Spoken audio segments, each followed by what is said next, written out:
90% of the United States is sheltering in place, and entire industries are getting decimated right now. How do you lead a team to be very adaptable, especially when unexpected things happen? And do they adapt in a successful way such that the team not only survives, but ultimately thrives?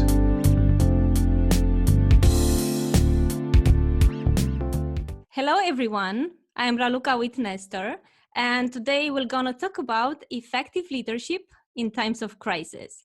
And we have here today Yuan. He is the founder of Post-PC Labs. Han, thanks so much for being here.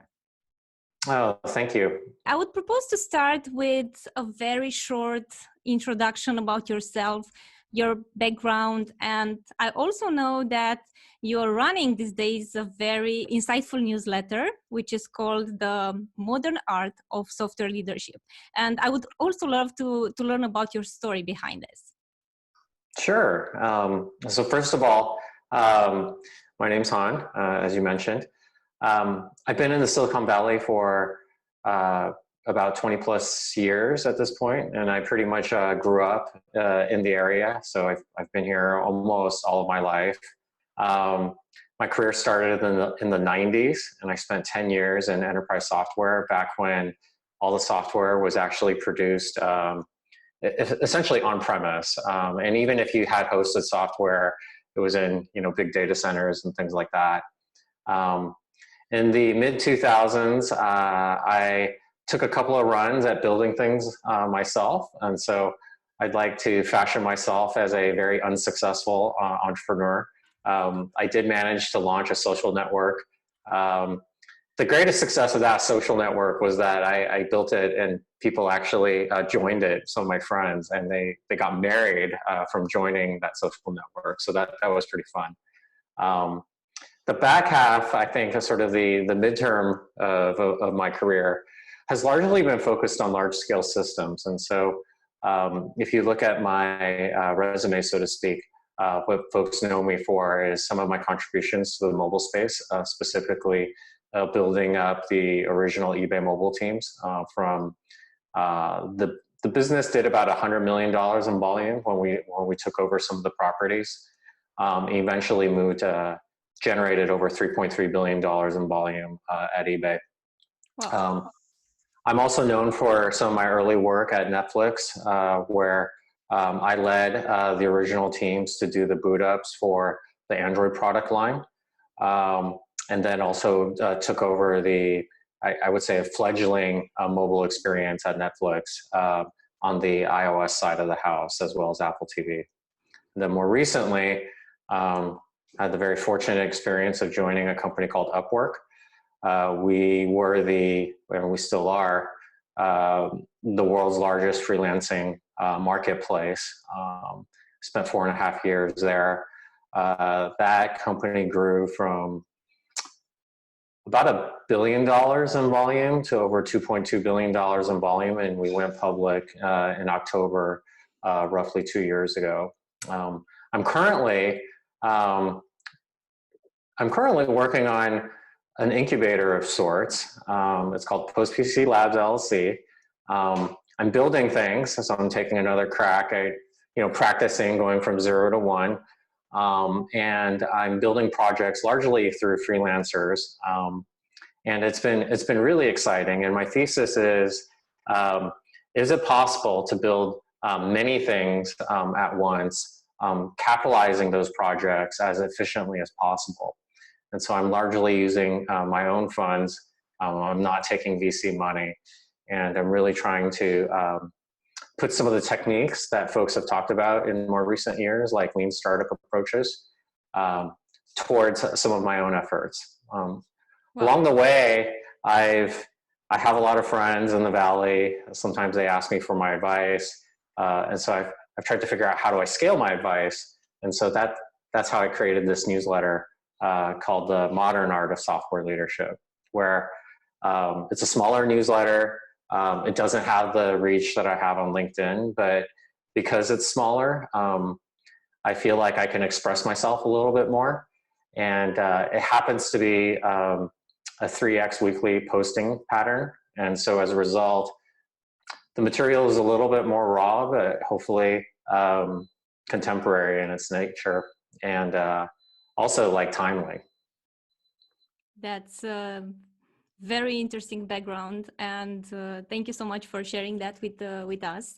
I was wondering, based on your broad experience with also startups and big companies, how would you define effective leadership in an organization?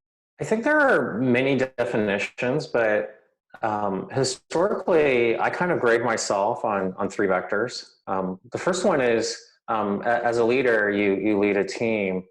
How consistent are they? If we say we're going to do something, do you actually go do it? And I think this is very, very important for businesses, because it's very difficult to execute if your product managers or your leadership or your CEO says, we need to do this by this date, and you always deliver a little bit less and not on time. Because that way there's no way to reliably run the business. And so certainly from the perspective of an engineering leader, what I'm really focused on is, how consistent are we? And that's really an organic process, because you can't just necessarily apply the techniques that you learned over the years. You really have to get to know the team, know their quirks, understand the culture of the company itself, and then develop that muscle together. And so that's a big part of effective leadership. The second thing is adaptability. So, I'm talking about all this ancient history like mobile, .com, so on and so forth. The things that I learned in school largely do not apply anymore. Like I can tell you that I was a TA and I taught Fortran 77. Most software engineers have no idea what I'm talking about.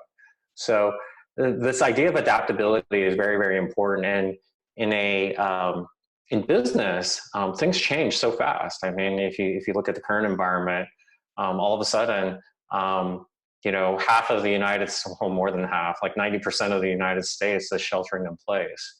And entire industries are getting decimated right now.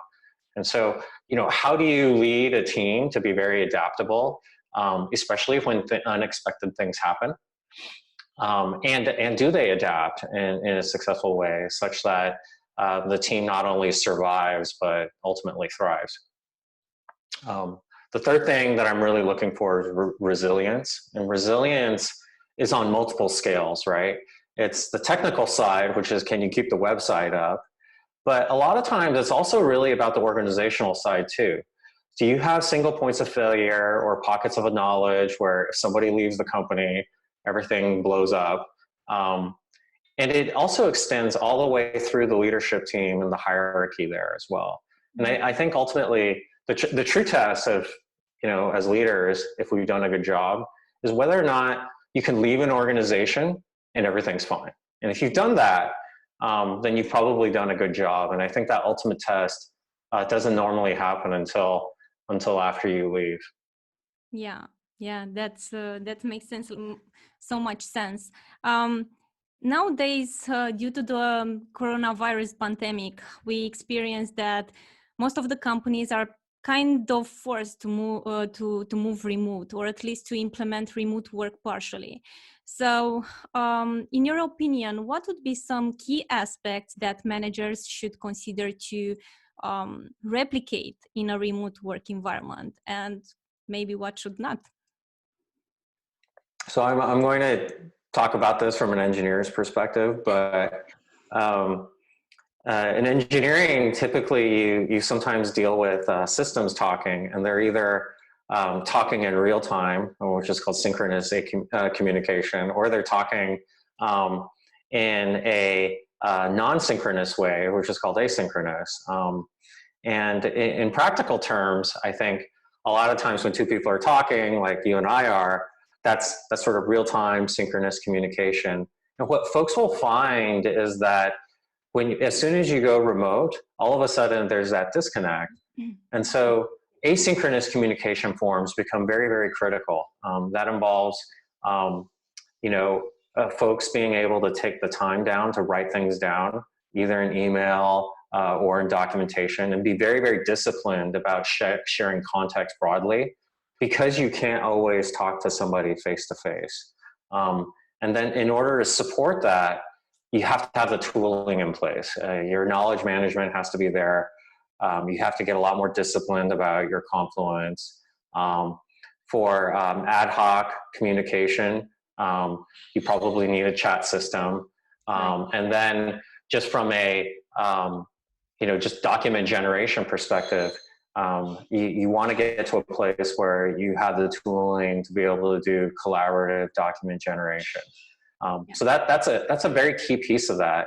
And it will solve some of the easier problems to a degree. And of course, you have to have a video conferencing solution of some sort. But the tooling aside, I think the hard part is actually the cultural transformation. And that's the rules, the policies, and frankly, the way people work in a work from home situation is going to change, because we went from a place where there was strong separation between home and work. It's a very, very different world when it's all in the same spot. And so how do individuals manage their time when their time between home and work is very, very drastically blurred together in one shot? Yeah. And we know that productivity of our teams is so important, and also the motivation. And with this forced, let's say, way of doing things different, this may lower down our motivation as employees, team members. How leaders could keep this up during this crisis? I think that there are probably two sources in broad cases of where the motivation might be impacting things. And I think that broadly speaking, I think folks are naturally going to be worried about employment because the economy is likely going to be under severe duress. Folks are frankly worried about their jobs. And I think as leaders, to the extent that you have the visibility, giving that visibility is really important. It doesn't necessarily mean that everything's going to be okay, because a lot of times you don't know if everything's going to be okay. But giving people the transparency so that at least things are somewhat predictable is really, really important when things feel very unpredictable. And then I think, especially if you're a middle manager, really holding your management team and your leadership accountable for that visibility is really important. And it's ultimately going to come down to brass tacks, which is, frankly, what's the burn rate of the company? Even extremely well-capitalized companies with hundreds of millions of dollars, many of them are experiencing layoffs at this time. And so if some of these negative events occur, what kind of assurance can we give our team members to say something bad happened, but we will be fully capitalized for this period of time? And I think a lot of that honesty and frankly authentic leadership will go a long way towards creating that sort of solid footing for folks to focus on the work itself. The second aspect, I think, as line managers that folks really need to explore is just really understand and have potentially more personal conversations around what folks are actually going through. So people have children, they have personal lives, all of that just got blurred. And it's going to be complicated, right? If you have children, they're not going to school. How does somebody manage that environment and yet still deliver on, for most of us, a career that requires more than 40 hours of work? And that might mean understanding, how their lives are right now, and whether or not there are more flexible ways of adapting their current work schedule so they can take care of home as well as take care of work. And that's a very different conversation. But I think that will also go a long way towards helping folks during this time. Yeah. So my main takeaway from here would be how to balance work and life in order to maintain also the productivity, but also be part of your family, or everything in just one single place, which is, yeah, pretty challenging. What about career growth and how managers should adapt their ways of helping their people grow during these times? Should they treat something differently or replicate everything what is in an office environment? I would expect that during these times, for classically workers who are typically classified as employees, I would expect not too many changes from a career trajectory perspective.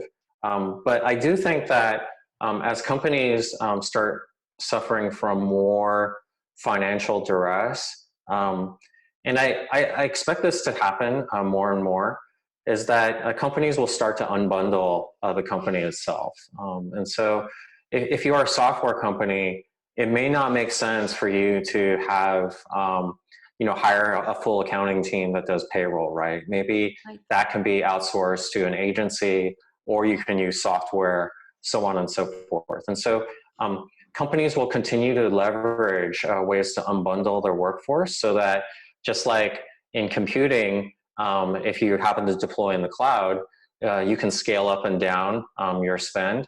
You'll want to be able to have those kinds of flexible ways to capitalize your business from a personnel perspective. And that might change.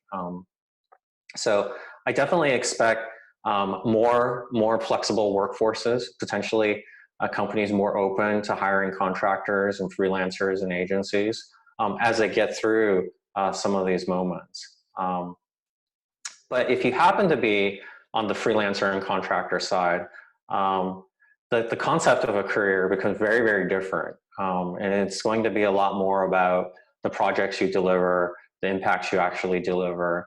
And for many of those folks, I think that ultimately translates into, oops, give me a second. That ultimately translates into, how much you can bill. Broadly speaking, in an environment where companies are going to be laying off folks, you're looking at furloughs, some people are looking at pay cuts. If your traditional measure of how I'm progressing in my career is based on title or money, that's going to be a little bit difficult. I mean, in the 90s, you could go for 3-4 years without significant pay raises from 1999 to 2003 after the dot-com crash. And so if that's the driving thing, then whether or not folks are going to have a harder time finding that, depending on how long this thing will last, it could last a few years. And so that might not be the right metric. And so regardless if you're a contractor in an agency or an employee, I think really sort of reframing your career in terms of what your actual impact is to the company or to the industry writ large is probably a better way of managing your career. And honestly, in the real world, like titles are so different between companies. It's somewhat arbitrary in general. Yeah, that's great. I was wondering, if you are a manager of managers, how would you identify in a fully remote work environment some new opportunities for your people, or some risks, or any tools could help you with that? What's different now? For managers and managers. So you mean, for clarification, I'm a manager and I manage managers. Yeah. Correct. It so happens that at Upwork, that was the common paradigm that we've had, because Upwork's engineering team was 2/3 remote in 40 countries around the world. And so for us, that was the norm. A couple of common approaches that we used at the time were we were pretty disciplined about writing everything. So site outages, had very public postmortem memos, that we had monthly all hands with all 300 plus folks in the organization. I also found that in general, it's in that type of environment, it's useful to have skip meetings on a pretty regular basis. And so at various points in time during my career at Upwork, I would have anywhere between 60 to 70 recurring meetings at various frequencies from weekly to quarterly. And it's important because when you are distributed, it puts a lot more pressure on really understanding what folks are actually going through. And of course, this was all pre coronavirus, and so on a pretty regular basis, I would say at least a quarter, we would fly teams out, co-locate them in some country around the world, and we would do meetups so that folks would get the chance from time to time to work face to face and get to know each other. And I think all of those sort of touch points are really important. Mm-hmm.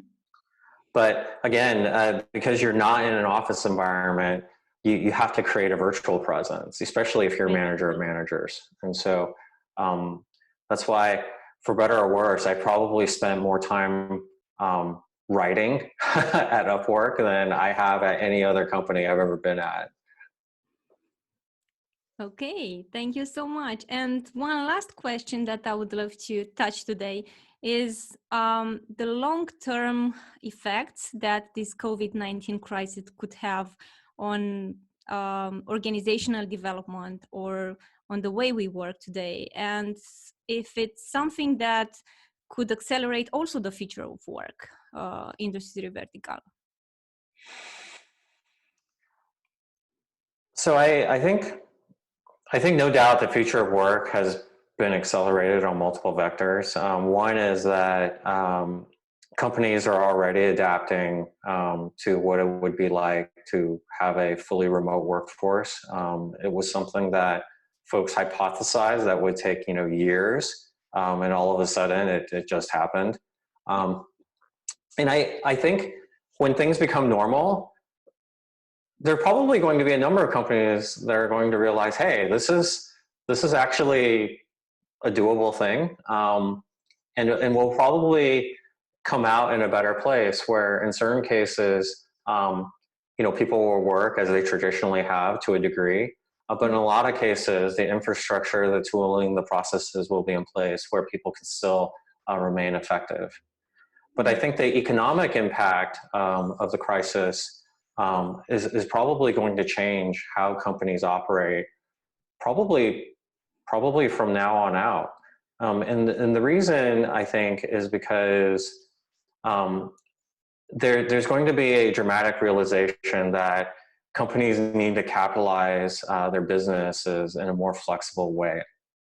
And I think by doing so, as we talked about, they'll really need to think about how do they structure the workforce itself, which in practical terms may mean that some companies will probably elect to have far fewer full-time employees than they have in the past. Mm-hmm. Some companies may elect to look at much more flexible options when it comes to even housing those employees.